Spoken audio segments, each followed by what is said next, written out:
Indeed, the Lord is glorious, the Lord is powerful, pero nakakapagtaka bakit maraming suffering, maraming paghihirap sa mundo. Ano ang papel na ginagampanan natin at ating mga pananagutan para rin sa ating mga paghihirap? Well, there is so much poverty and suffering, we should ponder our responsibility why such things that are not desired by God for us happen. Ang pag-aaral po natin, pinamagitan, An Anatomy of Poverty and Suffering. Isa pong pagsusuri ng pagdarahop at pagdurusa. Ama namin sa langit, salamat sapagkat kayo Diyos na makapangyarihan at ngayon nawa ang kaliwanagan nyo maghari sa aming puso, maunawa namin itong hiwaga ng pagdarahop, paghihirap, pagdurusa at nang makita namin na aming mga pananagutan upang ito ay maiwasan at mawala sa aming buhay. Nawa Panginoon, kami po inyong pagpalain ng iyong kaliwanagan, karunungan. Biyayaan niyo po kaming maunawa ang mga malalalim na bagay. Patawarin niyo po kami sa mga kasalanan namin at linisin niyo kami sa aming mga karumihan. Ayaw namin magkaroon ng sagabal sa paglapit namin sa inyo. Sinusuko namin maging aming mga alalahanin, mga iniisip, mga pinoproblema, kinakatakutan. In the name of Jesus, we surrender all this, O God, at your feet and ask you, take them away from our hearts and fill us with your peace, with your wisdom, with your strength. In the name of your Son, Jesus, we pray. Luke 15:11-12, meron pong ikinukwento ang Panginoong Jesus dito. There was a man who had 2 sons. The younger one said to his father, "Father, give me my share of the estate." So he divided his property between them. A very familiar story. Merong magkapatid, at yung bunsong kapatid, na kababatang kapatid na lalaki, nagsabi sa tatay niya, ibigay na daw yung parte niya, yung mamanahin, at gusto na niya yon na masarili. Ang ama naman, hinati ang kayamanan at binigay sa kanyang bunsong anak na humihingi yung parte niya. Luke 15:13-16. Not long after that, the younger son got together all he had, set off for a distant country, and there squandered his wealth in wild living. After he had spent everything, there was a severe famine in that whole country, and he began to be in need. So he went and hired himself out to a citizen of that country, who sent him out to his fields to feed the pigs. He longed to fill his stomach with the pods that the pigs were eating, but no one gave him anything. So matapos niyang hingin ang kanyang parte, ay ito'y kanyang tinipon at siya'y naglayas. Ng ibang bayan, naglagalag siya. At sinasabi sa atin na siya ay nagpasasa sa kayamanan na kinuha niya sa kanyang ama at isang uri ng buhay na sobrang paggastos, sobrang pagpapasarap ang kanyang tinamasa. Pero nung maubos na ang kanyang pera, hindi naman nagtagal ay naubos din. Nagkaroon pa ng palawang-lawa siyang problema sapagkat yung kanyang bayan na pinuntahan nagkaroon ng taggutom. Nung araw po, usong-uso yung taggutom kasi hindi pa masyadong namamanipulate ng mga tao ang environment nila, walang mga dams, kaya pagka hindi umuulan, talagang walang crops, walang tubig. Hindi nila nakokontrol ang ilang bahagi ng kalikasan na makakatulong sana sa food production. Tsaka pag nagkakaroon ng sakit ang mga tao, hindi pa nade-develop ang medisina, nakakahawa-hawa, nakakaubos ang mga tao. Kaya napakaraming salot na pumipinsala sa pang-araw-araw na buhay ng tao noong unang panahon. Ito ang nangyari sa lalaking ito. 2 uri ng salot. Isang personal, naghirap na siya, at pangalawa, yung kinalalagyan niyang lugar, naghirap din kasabay niya. Kaya ang ginawa na lang niya, siya ay nangamuhan.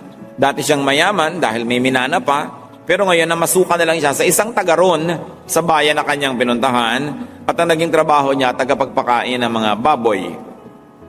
Obviously, ang bayan na pinuntahan niya ay labas sa bayan ng Israel, kaya siya nag-aalaga ng baboy yung mga tao, hindi naman kinakain ng mga Israelites ang baboy.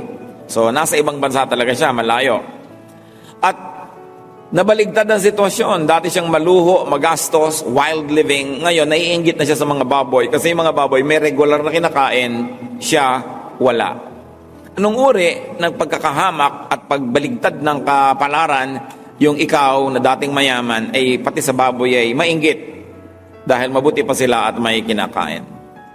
Ano sa kasaysayan na ito ang katitingnan natin ng aral sa pag-unawa ng kahirapan at pagdurusa? What are the elements and ways to and of poverty that we can see from the story? First of all, one way to poverty is by making foolish decisions. Making mistakes while young. Isa po yan na babala na may kasunod na hirap kung gumagawa tayo ng mga maling desisyon. At pagkatapos, meron tayong mga pagkakamali habang bata pa tayo. Siyempre, yung bata wala pang masyadong alam, pero may kayabangan siyempre ang mga bata dahil akala nila marami na silang alam. Gagawa sila ng mga hakbang na mapusok, mali, at ang kakauwian nito, kahirapan, pagdurusa. Much poverty, and many poverty cases are made in childhood. They are made in early years. May mga taong bata pa lang nakatakda ng maghirap. Kitang-kita mo sa takbo ng kanilang isip, sa takbo ng kanilang pamamaraan sa buhay, maliban nilang magbagong loob sila at maiba ang takbo ng hangin, patungo sila sa kahirapan. Kaya maraming mga matatanda ay mapili sa nililigawan ng kanilang mga anak o apong lalaki o mapili sila sa ine-entertain ng anak o apo nilang babae kasi nakikita nila doon sa lumiligaw o nililigawan na parang patungo sa gulo ang buhay ng taong ito. At dahil sa karunungan ng mga matatanda at sa dami na nang nakita nila, sabi naman ni Solomon, walang bago sa mundo, lahat luma na, paulit-ulit lang. So makikita mo yung mga senyales kung patungo sa dilubyo ang isang tao. Hindi mahirap malaman yon. Kaya yung mga iba disapprove. Ito namang umiibig na bata, batang dalaga, talagang kulay rosas ang pag-ibig, walang inisip kundi si guwapito. Pero pagka siya iniwan na, nasalanta, nagdusa, sasabihin, tama pala ang nanay ko. Kaya lang, para na siyang intramuros, guho-guho na. Ruins na siya. Kung nakinig lang sana sa matanda, agad. Marami naman mga lalaki pinipigil ng magulang sa nililigawan nila, akala nila inaagawan lang sila ng kaligayahan. Pero yung pala talagang problema ang babaeng ito pag naging bahagi ng iyong buhay. Proverbs 22:15, folly is bound up in the heart of a child, but the rod of discipline will drive it far from him. Talaga daw kakambal ng kabataan ang mga kung ano-anong kahangalan at kalokohan sa buhay. Pero sabi, palo, disiplina, magpapatino, magtutuwid sa bata. Pero pag siya ang sinunod mo, marami sa kanyang gagawin patungo sa kapahamakan. Sabi ng Proverbs 6:10, a little sleep, a little slumber, a little folding of the hands to rest, and poverty will come on to you like a bandit, and scarcity like an armed man. Konti daw tulog, konting pahinga, konting paghalukip-kip, ang kasunod, kasalatan, kahirapan, kawalan ng pera at makakain. Ito, konti pa lang ang sinasabi, konting tulog, konting katamaran ang pinag-uusapan dito. Kung hindi ka lang tamad, magastos ka pa, wild pa ang iyong pamumuhay, as if there's no tomorrow, lalong mabilis ang paghihirap. At ito ang nangyari sa lalaking binabasa natin ngayon, ang kwento ni Jesus. Kaya ang pasubali ni Solomon sa Ecclesiastes 11:9, be happy, young man, while you are young, and let your heart give you joy in the days of your youth. Follow all the ways of your heart and whatever your eyes see. But know that for all these things, God will bring you to judgment. O sige, young person, sundin mo ang gusto mo. Habulin mo yung gusto mo sa buhay. Lahat ng ninanasa mo, kunin mo. Pero huwag mo lang kakalimutan na hahatulan ka ng Diyos dahil sa iyong mga desisyon at mga gawa. So kung tama naman yung ginusto mo at hinabol, di maganda ang magiging hatol sa iyo ng Diyos. Pero kung mali ang ginusto mo at hinabol sa buhay, may kaparusahan, may pagdurusa, nakasunod yan. Hindi ka naman pinipigil kung anong gusto mong gawin. Nakita nyo yung tatay sa kwento who is representative of God, really? Hindi naman niya pinigil Pag may gusto kang gawin na mali, hindi naman bababa ang Diyos mula sa langit para hawakan ang kamay mo, pigilin ka. Hindi. Pinayagan naman ng tatay yun na gawin yung gagawin. At ganoon din ng Diyos ang tatay natin sa langit. Tinuturuan ka, binibigyan ka ng babala, binibigyan ka ng mga pangako, mga warning, pero ikaw pa rin ang magpapasya eh. Yung iba sinisisi nila yung genes nila. Kasi lahi kami talagang lasenggo eh, kaya magiging lasenggo ako. Lahi kami ng sugarole, lahi kami ng matatakaw, lahi kami ng babaero, lahi kami ng ganito. Totoo, may genetic traits ang mga tao, but there's one thing we forget, that every individual has choice. Pwede mong i-override pati genes mo dahil sa choice. Hindi mo pwedeng sisihin ang iyong pituitary glands, kaya naging 3 tuloy ang asawa mo. Di ba? Choice mo yan. So, even among the studies of genetic science, sa Time Magazine, just this month, may lumabas na isang article na yung genes mo, hindi mo kailangan maging kapalaran. Pwede mong labanan kahit genetic makeup with a strong will. At naiiba daw, ayon sa mga pag-aaral, pati yung genetic makeup mo over the generations, kung yung mga tao nag-e-exert ng will and choice. Hindi yan nakadikta na magiging robot ka lang, magiging ganun ka na lang lagi dahil you are genetically predisposed. There is the predisposition, but you have this eminent and preeminent position of choice. At yan ang pinagkaiba natin sa mga hayop lamang. Binigyan tayo ng Diyos ng choice. At sabi sa mga young people, Ecclesiastes 12:1, remember your Creator in the days of your youth, before the days of trouble come, and the years approach when you will say, I find no pleasure in them. Kailan daw pinakatamang alalahanin ng Diyos? Habang bata ka pa. Kasi diyan mo palang ginagawa ang pundasyon ng iyong buhay. Diyan mo palang ginagawa ang direksyon na tatahakin mo sa buhay. Kaya kailangan diyan palang naaalala na ang Diyos. Kaya naman malaking tulong ang mga magulang kung bata pa lang ang mga anak, dinadala sa church, pinapatay ng Sunday school, umaatid ng Bible study, lalong-lalo pinapapunta mo sa Christian schools. Malaki ang chances. Lumalaki ang kanilang pagkakataon na mas lalong maging tuwid sa buhay. Ang pag-alala daw sa Diyos bago dumating ang disaster. Kesa yung tapos na, nalaman mong mali, bagamat maganda rin maalala ang Diyos kung nalaman mo ng mali ka, pero kung iisipin at aalalahan mo, bago ka pa magpasya at magkamali, lalo namang mabuti kasi hindi ka na-damage. At ano ang problema sa mga kabataan? Akala nila wala nang katapusan ng kanilang kalakasan. Wala nang katapusan at laging may bukas na darating, lagi silang malakas. Pero pag naramdaman mong mahina ka na, maibabalik mo pa ba ang iyong kabataan? Time never comes back. And time could only be invested or wasted. Time could only be used or abused. Ang ginawa ng batang lalaki ito sa kwento, instead of investing time, he wasted it. Instead of using time, he abused it. Kaya bumalik sa kanya. Kasi ang basurang itinatapos mo, babalik sa iyo. Ecclesiastes 3:1, there is a time for everything and a season for every activity under heaven. Ano ba dapat ang mauna? Ang magtanim o umani? Kaya dapat kung gusto mong marami kang inaani habang tumatanda ka, magtanim ka na magtanim habang bata ka. Pag nagtatanim ka halimbawa ng lansones pero 90 years old ka na, siguro para na sa mga apo mo yung bunga. Kung nabuhay ka pa na hanggang 110, ay baka makapitas ka pa rin. Pero kung gusto mong matagal na panahong umaani ka, dapat 20 magtanim ka na.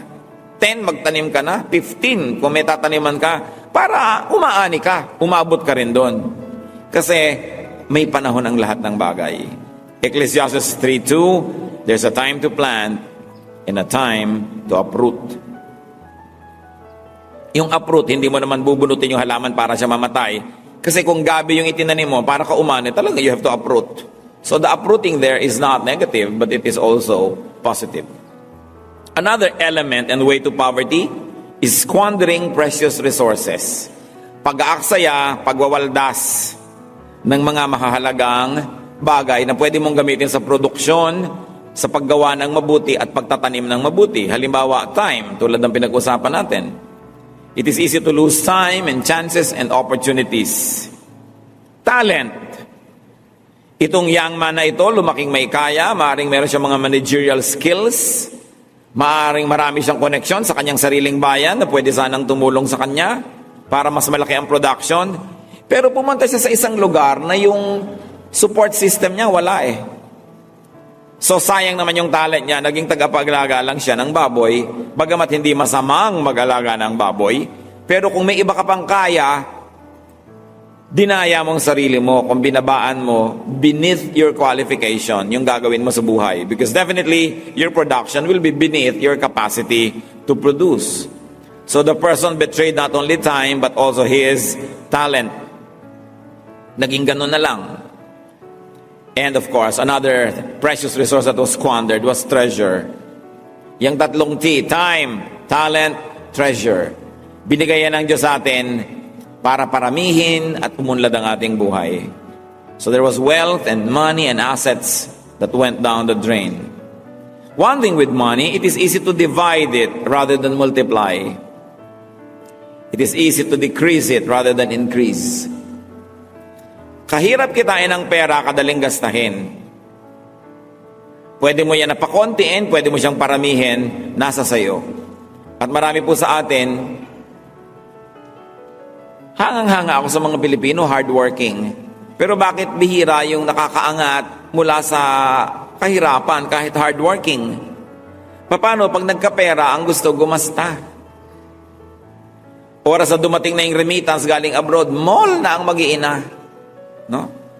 Bili na agad ng cellphone, bili ng ganito, bili ng ganon, bili ng bili. Bihira yung nag-i-invest. Kaya nakikita nga natin, hinahanga natin sa maraming Filipino at Chinese, hindi naman mayaman nung nagsimula, pero ano't yumaman? Kasi marunong magpigil ang marami. Bagamat di naman lahat, pero marami. Pag may pera siya, imbes bumili ng mahal na cellphone, bibili ng kawali, bibili ng saging na saba at saka panutsa, magtitinda ng banana Q. So yung pera niya kanina, bukas dumami na. Yung bumili ng mga kung ano-anong kaartehan, wala na yung pera niya. Kailangan pa niyang gumastos ng pang-load doon lagi.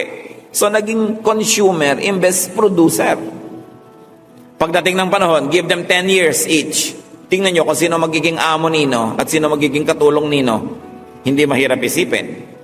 Tapos masama loob mo sa sarili naming bayan, nagiging mga katulong kami. Paano yung mga nagiging amo, yung namumuhunan, hindi yung nagagagasta? Kasi siyempre, pag namumuhunan ka, kung susundin mo lang naman ang batas ng kalikasan, magtutubo ka. Mamaya, dumami ng dumami yung tubo mo, amo ka na. Si gasta ng gasta, magiging alipin yan. Yung suot nga niyang alahas, isasanglapan yan eh. No, kahit na pamura ng pamura, ibebenta. Pag kailangan na. Binili ng 1,000, ibebenta lang ng 150. Kasi kipit. Di pa lubog ang buhay. Pag gastos ka lang ng gastos, hindi ka marunong kumita ng pera. Treasure is important. What else can we squander? Youth. Yung kabataan. Minsan mo lang yang sayangin, hindi na yan bumabalik. Kaya pagka hindi ka nagpakatino at nagpakarunong kung anong gagawin mo habang bata ka, maaring buong buhay mo habang ikay matanda, pwede kang maging mahirap. Kasi nasayang. Sabi nung kanta, the day has come for me to pay for yesterday when I was young. Siyempre lahat may bayad. Another precious commodity to be squandered is opportunity. Mga opportunities, pagkakataon. Ang Diyos fair. God is just. Sabi ng 2 Thessalonians 1:6. At maraming pagpapatotoo na ang Diyos ay may hustisya.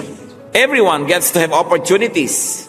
Wala pa po ako nakitang tao na hindi nagkaroon ng pagkakataon na paasensuhin ang buhay niya. Iba-iba ang paraan, iba ang kulay, iba-iba ang mga amount ng dumadating sa ating pagkakataon, pero meron. Kahit maliit lang, meron kukuha sa iyo na tindera. Naging tindera ka na nga, wala ka pang aatupagin kundi mag-text. Kaya lahat na lang na meron ba kayong ganitong tela? Wala po. Text and text na ganyan dahil guwapo yung ka-text. Hanggang maabutan ka ng amo mo, tinanggal ka na. Yung pala, kung nandun ka lang at namalagi at magaling, gagawin kang manager ng amo mo hanggang mamaya, partner ka na niya.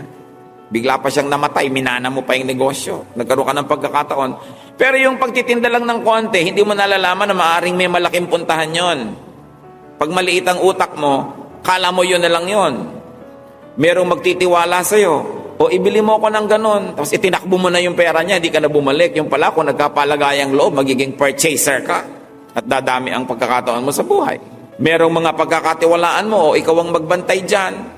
Pag talikod mo, ninanakawan ka. Siyempre naman, malalaman din nung ninakawan mo siya. Ang lahat ng tao nagkaka-chance. Merong empleyado, babali, pag nakabali na, ayaw nang pumasok.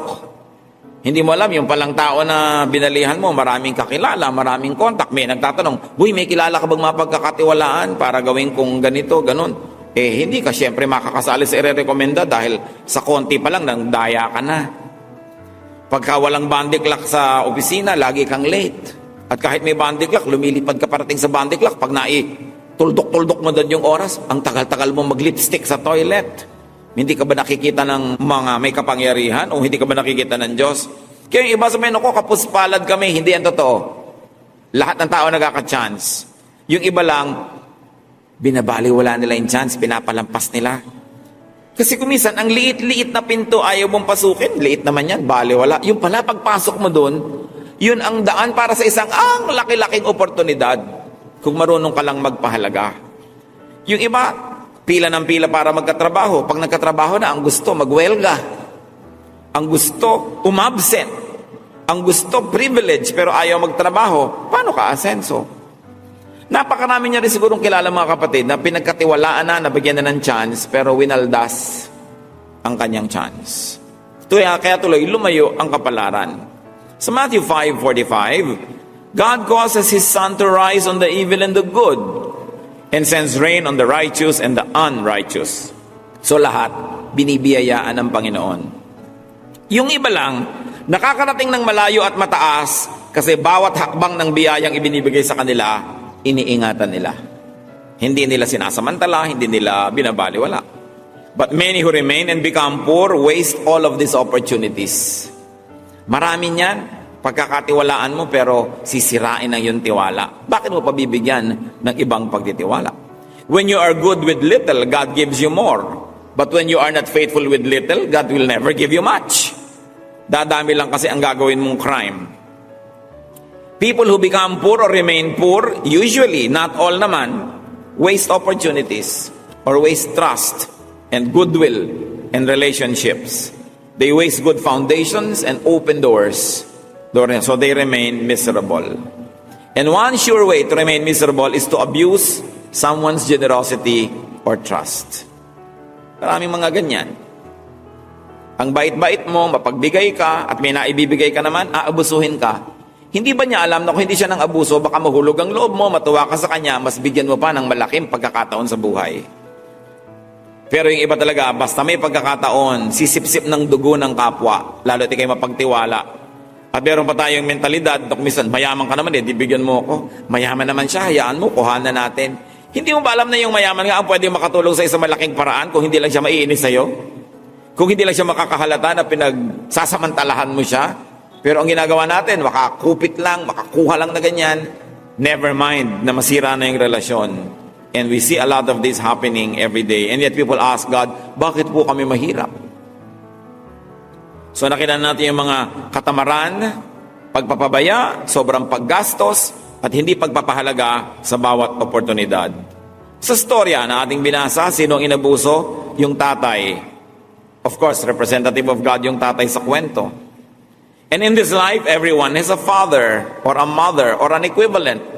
A brother or a sister, a friend, someone that can give resources and opportunities. Someone that can be abused if you are abusive. Tulad ng nangyari sa kwento. And many who remain or become poor usually abuse their very good fathers, whoever those fathers are. Inaabuso, dinadala, iniinis kung sino pa yung makakatulong. So, kung sino yung nakatulong na. Kung bakit yung nakakatulong na, yun pang aabusuhin. Napatunayan mo na pwede palang tumulong sa'yo. And why is tulong very important? Because we all need help. Sabi nila in the beginning and in the end. We need help. Ang lahat ng nagtagumpay dahil maraming tumulong sa kanila. Hindi dahil magaling sila. Pwedeng isa lang yun. Magaling ka kasi. Pero ang daming magaling, walang pera. Ang daming magaling, dahop at gutom. Hindi lang galing yan. Dapat may galing ka, may sipag ka, at may natutuwa sa'yo para bigyan ka ng chance. Para bigyan ka ng tulong. Kung hindi ka nakakatuwa, kahit anong galing ka, walang mangyayari sa buhay mo. Kumisan nga, kahit hindi ka magaling, pero nakakatuwa ka, maraming darating sa iyong pagpapala. Kasi natutuwa sa iyo ang tao. So isa rin yan, pag lagi kang mahirap, wala nang magpautang sa'yo, wala nang tumulong, baka hindi ka nakakatuwa. Kasi siyempre ang tao, para humiwalay sa pera niya, sa bigas niya, sa kung ano man gusto niya ibigay sa'yo, mahirap gawin yun na. Kailangan, natutuwa siya sa'yo para siya magsakripisyo na gawin yun. Isa pa pong elemento ng paghihirap nitong taong ito was separation from the Father. Sino ba yung tatay niya dito? Yun ang source ng kanyang pera. Pero hindi lang yun eh. Yung tatay din ang source ng protection, counsel, wisdom. Bakit humiwalay itong taong to? Kasi gusto niyang maging independent. Kasi iniisip niya, may pera naman ako, so hindi ko na kailangan ng tatay ko, hindi ko na kailangan ng pamilya ko. He wanted to be left alone. And the problem with being left alone is that you lose the benefit of being helped. You could live foolishly without being checked. No? Kaya marami ngayon kahit mga Pilipino, ginagaya nila yung mga kabataan sa West. Pag may maganda ng trabaho, medyo malaking kita, gusto nang humiwalay sa magulang para mag-solo. And many people who are not trained to live without somebody checking, somebody giving wisdom and advice and balance, they self-destruct.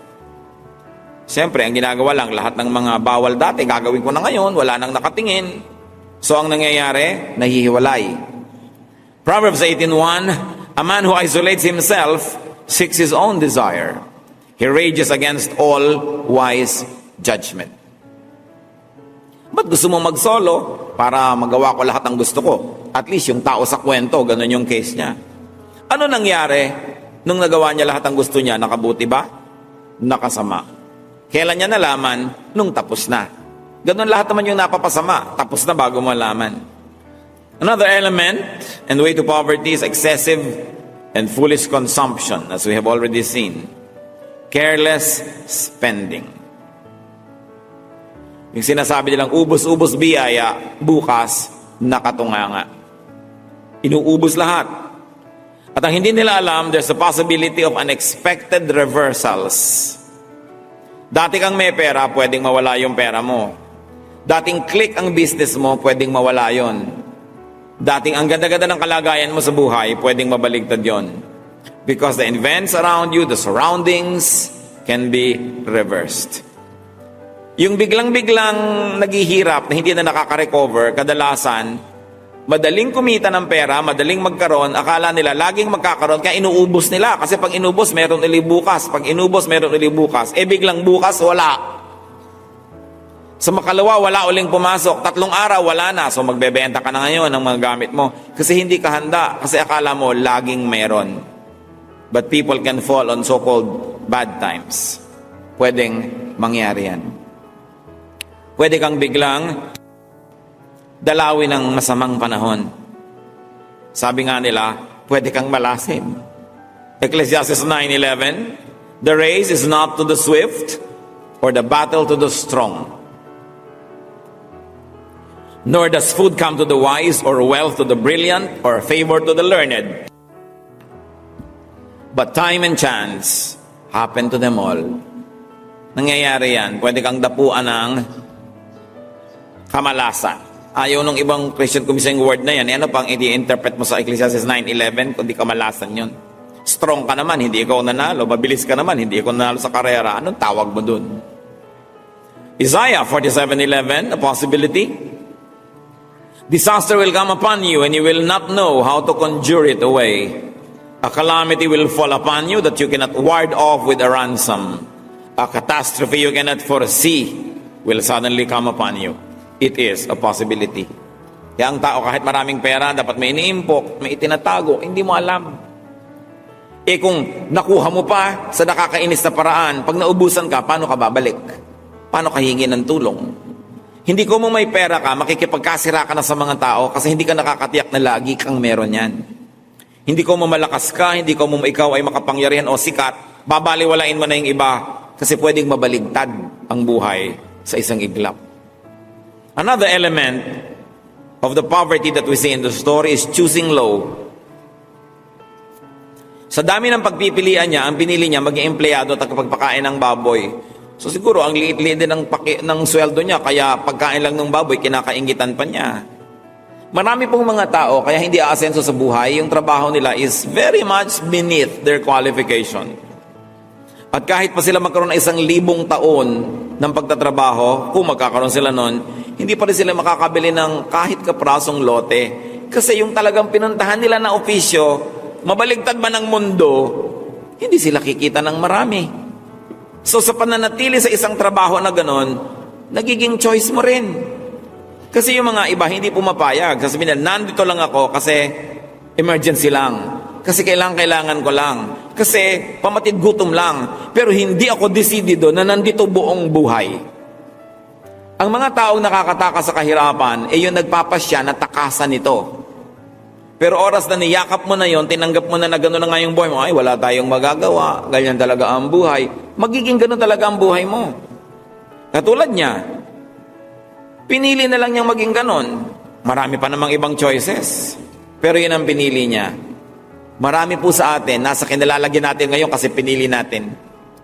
Kasi makikita mo, may kapatid ka rin naman. Pareho kayo ng nilakihan na bahay, pareho kayo ng pinasukan na school, pareho kayo ng kinain, pareho kayo ng background. Pero bakit siya umasenso, ikaw hindi? Maraming elemento kung ba't nangyari yon, pero malaki din yung choice mo kasi. Halimbawa, aga-aga mo nag-asawa, ay pinili mo yan. Ang napangasawa mo pa, adik-adik, ay pinili mo yan. Kung ba naman mapula ang labi, na gustuhan mo na kahit adik-adik, pinili mo. So may choice ka. Bakit ka ganyan ang naging trabaho mo? Pinili mo. Araw-araw naman, pwede mong layasan yung trabaho na yan Pero iba ko, mahirap. Niyakap mo na. Pero makikita nyo po, yung mga kapwa natin mahirap na umasenso kasi hindi sila pumayag. Hindi naman agad-agad nayayaman ka o aasenso ka, pero pag hindi ka pumapayag maging sobrang hirap, usually, pakakawalan ka rin ng kahirapan. Kasi ayaw din naman niya nung pumapalag-palag lagi no? Ang gusto na lang niya, yung kayakap din niya. At saka yung pera, malulungkutin yan. Ayaw niyang pumupunta sa mga bulsang walang laman. Kaya yung maraming pera, yun ang nagkakapera. Kasi yung pera, ang hinahanap niyang pitaka, yung marami ring laman para masaya siya doon. Meron siyang ka-fellowship na pera din. Kaya sasabihin natin, ba't ba yung mayaman, payaman ng payaman? Yung pera kasi humahanap yan ng pupuntahan. At yung mayayaman naman, hindi lang mayaman yun for nothing. Usually, meron dyan strategy, may hard work yan, meron siyang PR, marami siyang ginagawa, hindi lang basta nangyayari yan. Kaya hindi din dapat kinakainggitan, maraming sacrifice yan. So this guy chose to waste time and talent. He chose low. Getting so little for the job that he was having a hard time doing. A choice of vocation could lead to poverty. Kung anong piliin mo na maging hanap buhay, papel sa mundo, may economic twin yun, nakakambal, dahil yun ang pinili mo. Debasement and departure from one's better self is one character of poverty. Yung alam mo na meron ka ng mas mataas sa pinanggalingan, mas mahusay na narating, pero pumayag ka na lang na magkaaba-aba ka doon at ayaw mong umalis doon, yun ang nagpapahirap sa iyo. At kasabay nun, yun din ay patunay na naghirap ka na nga. Kaya dapat yung cycle na yun, matakasan. Another element of poverty, as in the story, is lacking support systems. Wala nag-support sa kanya Walang nagpaliwanag, walang nagbigay ng babala, at nung nagugutom na siya, walang nagbibigay. Genesis 2:18, the Lord God said, "It is not good for the man to be alone." And if you like to extend that, it is not good for a young person to be alone. It is not good for anybody to be alone. Pag needy ka, walang tutulong sa'yo. Proverbs 17:17, a friend loves at all times, and a brother is born for adversity. But if you don't have a brother, you don't have a friend because of your ugali, edi walang tutulong sa'yo. Isaiah 49:15, can a mother forget the baby at her breast and have no compassion on the child she has born? The obvious answer is no. Pwede bang matiis ang magulang ang anak? Hindi. Pero ang anak nakakatiis ang magulang. So tiniis ng anak nito ang kanyang magulang, nilayasan niya, ayun, naghirap siya tuloy. Another way, of course, to remain poor is being refused and denied help. Kaya ang ating pamumuhay, mga kapatid, dapat lagi kang masarap tulungan, masarap bigyan. Kahit hindi mo kailangan yon, hindi mo alam kung pwede mong kailanganin sa pagdating ng panahon. Ang taong ito, hindi na natiling dukha. May nangyaring pagbabago sa kanyang buhay. What are the ways to and elements of recovery and wealth? Anong mga hakbang? Anong mga elemento ng pag-asenso? Luke 15:17. When he came to his senses, he said, "How many of my father's hired men have food to spare, and here am I starving to death?"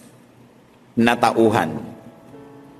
Yan ang unang-unang hakbang para makatakas sa pagdurusa at kahirapan. Dapat kang matauhan. Dapat mong maunawa ang sitwasyon mo.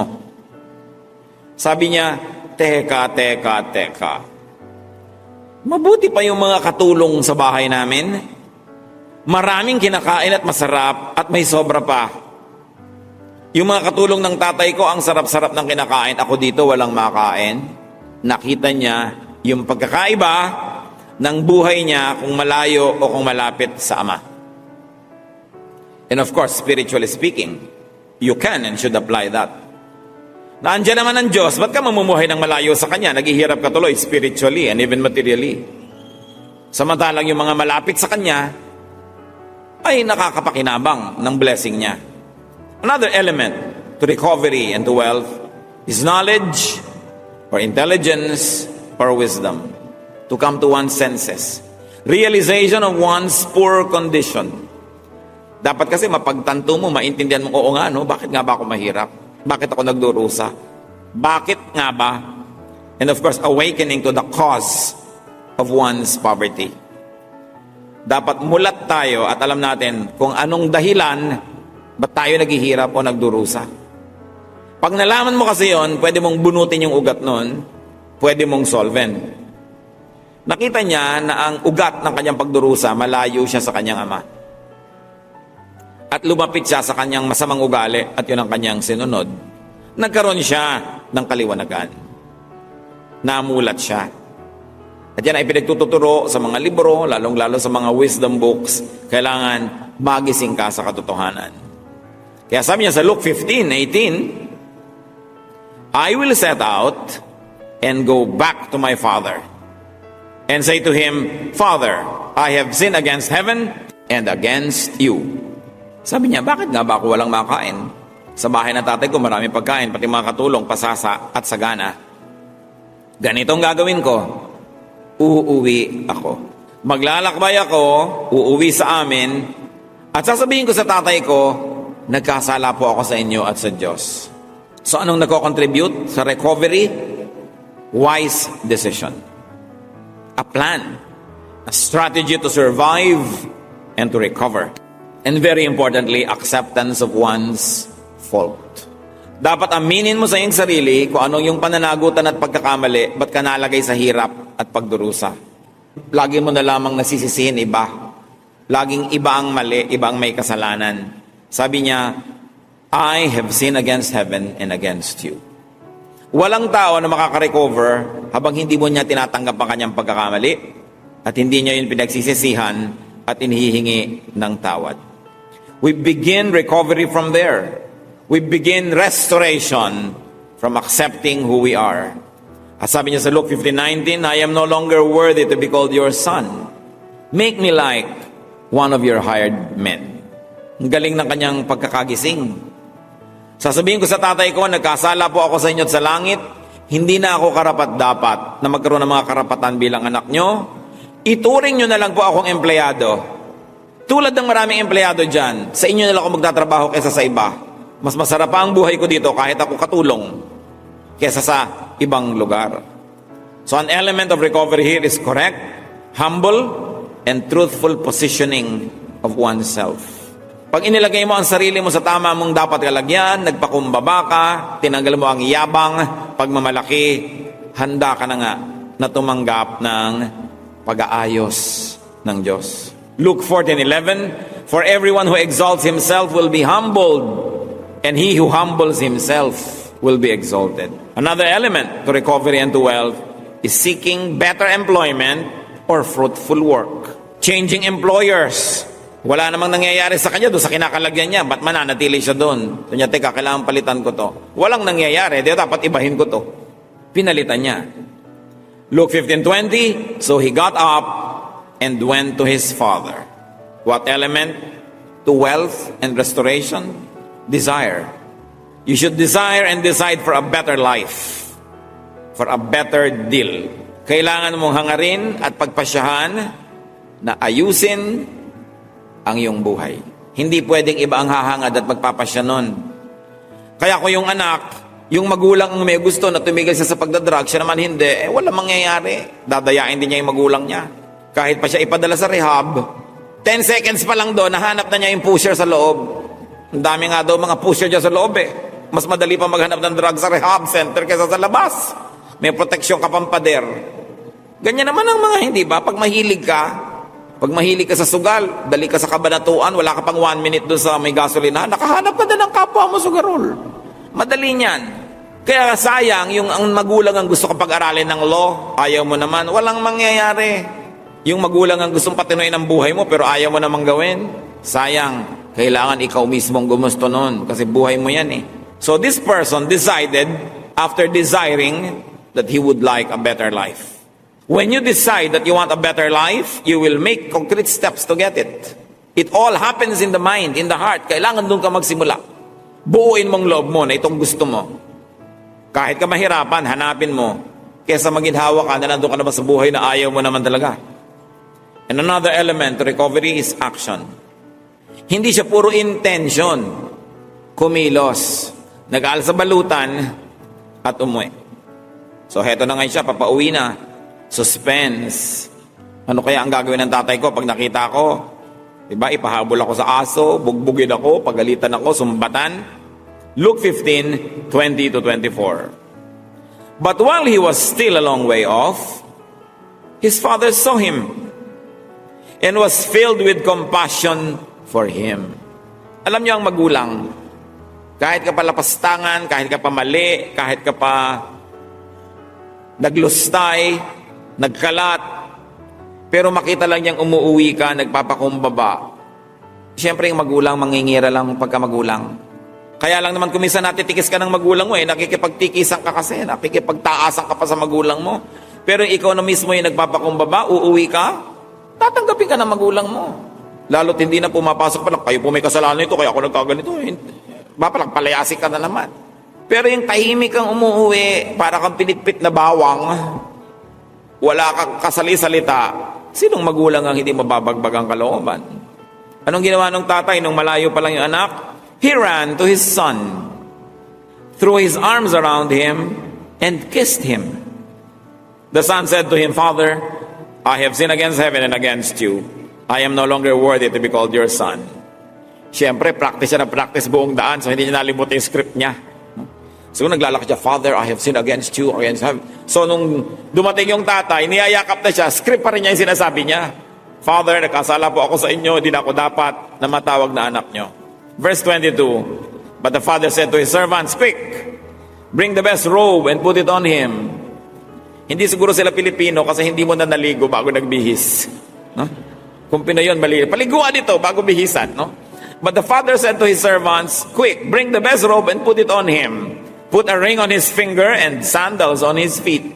So, nakayapak na siya pa uwi. No?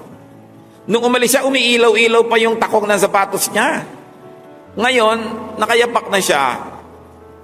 Dati siyang may sing-sing, nabenta na. Bring the fattened calf and kill it. Let's have a feast and celebrate.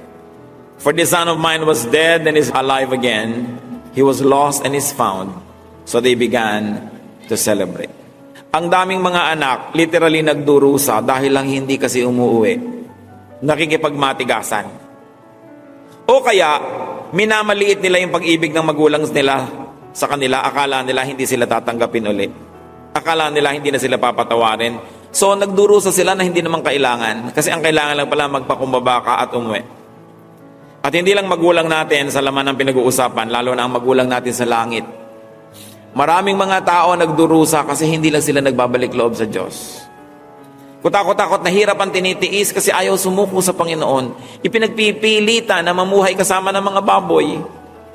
Ipinagpipilitan na mamuhay ng malayo kahit nahihirapan. Pero oras na nagbalik loob ka sa Diyos, yayakapin ka niya, hahalikan, bibihisan dahil mahal tayo na ating Ama sa langit.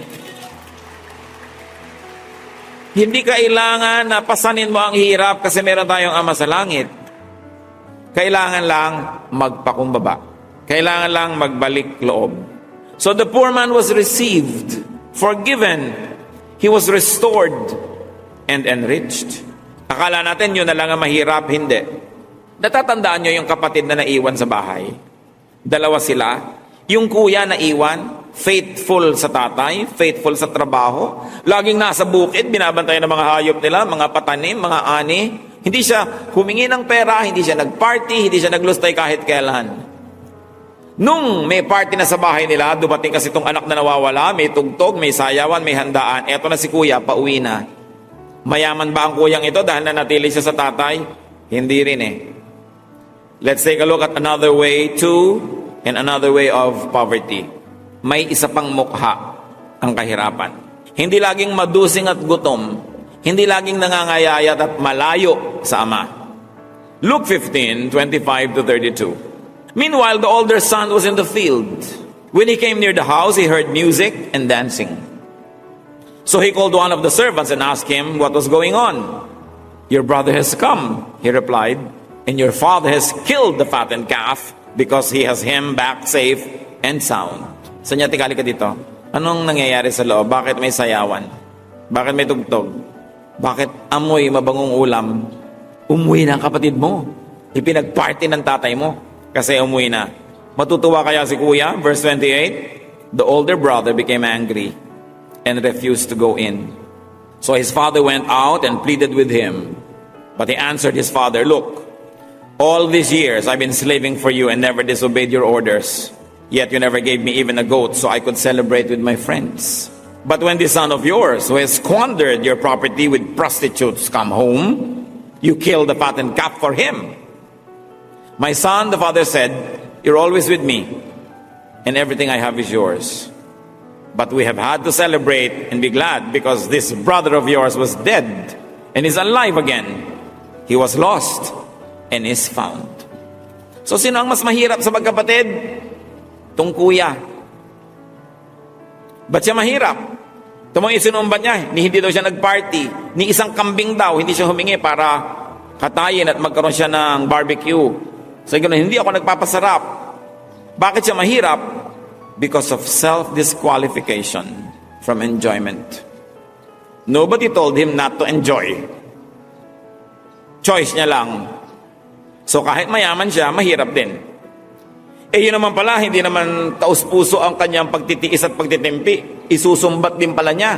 Ibig sabihin, hindi naman talaga taus-puso. Even religiously speaking, mga kapatid, may ganitong katotohanan. May dalawang uri ng anak ng Diyos. Yung isa, nagkakamali, lumalayo, pero nagsisisi, nagpapakumbaba, bumabalik. Meron naman, hindi umaalis sa church, nandun araw-araw. Laging nagsaserve, laging kumakanta, laging tumutugtog, laging nagtuturo, pero puro reklamo sa buhay. Sino ba may sabi sa kanya, huwag siya mag-party? Sino ba may sabing sakalin niya ang sarili niya sa mga nakakasakal na mga pamburol? Sino ba may sabing huwag siyang magsaya, magpakulay ng buhok? Huwag siyang maglagay ng gel o maglagay ng mga spark? Sino ba may sabi sa kanyang magmukha siyang bangkay? Pero akala niya, yun ang kabanalan, yung hindi mag-enjoy. Kaya sabi tuloy sa kanya ng tatay na representative ng Diyos, sino ba may sabi sa'yo huwag ka mag-party? Sino ba sabi huwag ka mag-enjoy? Andiyan naman lahat Choice mo yan. Ayaw mong tumawa, ayaw mong sumayaw. Tapos ngayon nagagalit ka, sumasayaw, tumatawa, nagpa-party. Inggit ka lang siguro. Akala mo mas nakakatuwa ka dahil ganyan ka. Pero yung ugali mo naman, judgmental. Ang ugali mo naman, separatist. Nakita mo may party, ayaw niyang pumasok. Lumabas pa yung tatay, ba't ayaw mo pumasok? Nandito ang kapatid mo, kayo na lang, hindi ako nagpa-party. Di ba? Maraming ganyan relihiyosong tao, mga kapatid, ayaw sumali sa kasiyahan. Akala mo mas banal pa sa Diyos. Nagagalit pag may nagkakasiyahan. Nagagalit siya pagka yung mga makasalanan napapatawad kasi sa tingin niya siya ang dapat kumuha ng blessing. Pero ang totoo noon, pareho lang sila mahirap. At sino pa ang mas mamamahal ng tatay? Kahit yung nagkakamali, pero nagpapakumbaba. Pero yung self-righteous, judgmental, separatist, anong nakakatuwa dun? So, dapat din tayo mag-isip-isip. The story usually has very evangelistic value. But these stories are so powerful, you could read many layers of meaning in them. Ang dami-daming kahulugan sa buhay. So he was poor for not asking for what he wanted. That's one of the forms of poverty. James 4:2, you do not have because you do not ask. Choice mo rin. Gusto mo yan eh. So it's a poverty by choice. May mga mayayaman ganito, literally and materially rich, pero saksakan ng kuripot sa sarili. Kupas na yung bulaklak dun sa kanyang duster, ayaw pang bumili ng iba. Pero may pera. Ang dilim-dilim ng bahay, ayaw magbayad ng kuryente, may iba bayad naman. Ayaw kumain ng masarap na ulam, puro recycle. Pag tuloy pinasok na magnanakaw, ang daming nananakaw sa kanya. Ang dami niyang iniipon para sa iba. Maraming mga tao, may magaganda sasakyan, pag umuulan, ayaw gamitin. Baka mabasa. Tapos naglambitin sa mga tricycle at mga bus at kung ano-ano nangyayari sa kanya. Eh, may sasakyan. Ba't hindi mo sambahin yung sasakyan? Sasakyan, I worship you. May sapatos.